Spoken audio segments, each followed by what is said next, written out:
Ini nasihat kepada ibu-ibu dengan berbagai macam tingkatan ekonominya. Ibu-ibu ada yang hidupnya pas-pasan, ada yang diberikan kelebihan harta oleh Allah Subhanahu wa taala. Ada yang hidupnya diuji oleh Allah Subhanahu wa taala. Semuanya ujian. Yang kaya ujian, yang hidup pas-pasan juga ujian, yang miskin juga ujian. Kata Allah Subhanahu wa taala, "Wa nabluukum bisyarri wal khairi fitnah." Kami akan menguji kalian dengan kemiskinan dan kami akan menguji kalian dengan kekayaan. Nasihat saya kepada wanita-wanita yang kaya, yang memiliki kelebihan harta.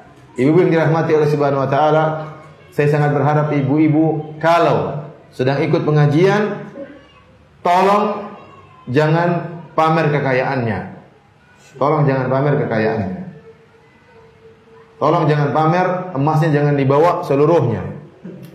Simpan bawa satu dah wajar, wanita berhias itu wajar. Cincinnya silakan ada, tapi jangan pakai 5 ada cincinnya semua. Sini ada, sini ada, sini ada, sini. Yang kanan juga ada. Itu semua ada semua buat apa? Kayak toko emas seperti toko emas yang sedang berjalan. Kemudian gelangnya panjang sampai di lengannya. Buat apa seperti itu? Buat apa? Kasihan sama yang miskin-miskin. Yang miskin-miskin cemburu. Namanya wanita punya, dan hasad itu timbul di antara wanita sangat banyak. Di antara hasad adalah hasad terhadap harta. Wanita itu luar biasa ini gini. Maka tatkala ikut pengajian jangan pamer kekayaan. Nah, kalau ibu-ibu sedang berkumpul dengan ibu-ibu yang kaya, ya tidak jadi masalah. Ya sama-sama punya, sama-sama berada. Kalau ibu-ibu punya mobil misalnya ikut pengajian. Ya, kalau punya mobil yang mahal sama mobil yang murah, bawa saja mobil yang murah. Kalau punya Alphard sama punya Innova, bawa saja Innova. Kasihan yang punya Avanza. Apalagi yang naik motor, apalagi yang jalan kaki, waduh. Yang jadi masalah, yang repot suami ibu-ibu yang miskin ini. Kenapa akan hilang sifat qanaah dari istri-istri mereka?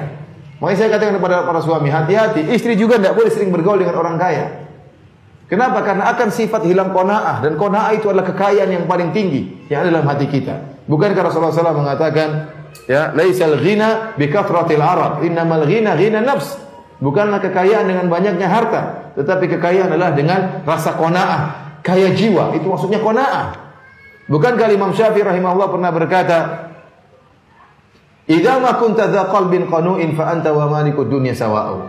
Jika kau memiliki hati yang qanaah, maka kau dan raja sebenarnya sama saja. Kau dan raja sebenarnya sama saja. Kenapa raja memperbanyak harta? Dia ingin mencapai kepuasan.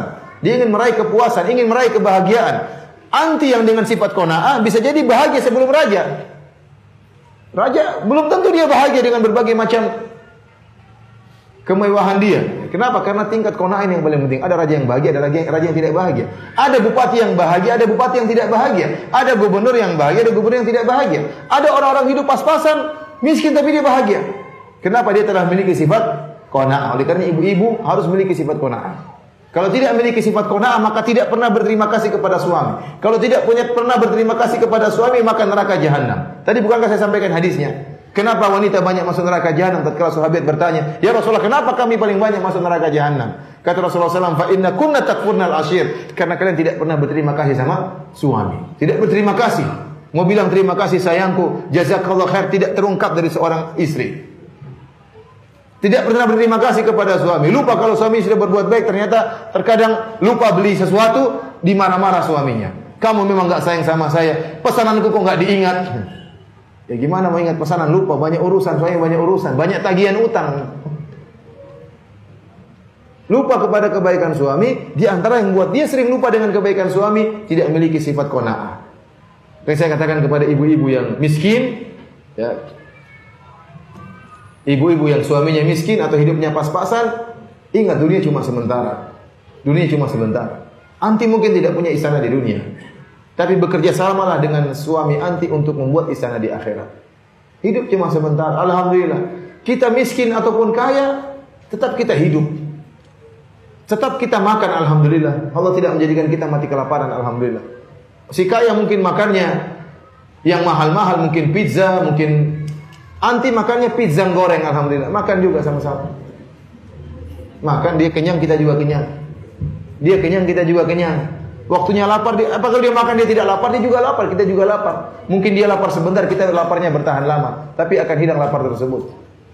Anti kira orang kaya tidak susah, dia juga susah. Dia sakit, anti juga sakit. Anti kira hanya orang miskin yang mencret, orang kaya pun kena penyakit mencret. Jadi sama, ya beda-beda tipis. Bedanya anti naik jalan kaki, dia naik mobil Alphard, itu aja bedanya. Tetapi ya demikian kehidupan. Kehidupan akan berjalan terus. Yang bedanya dia yang membedakan di akhirat, yang membedakan amalan soleh. Boleh dia punya istana, anti enggak punya istana.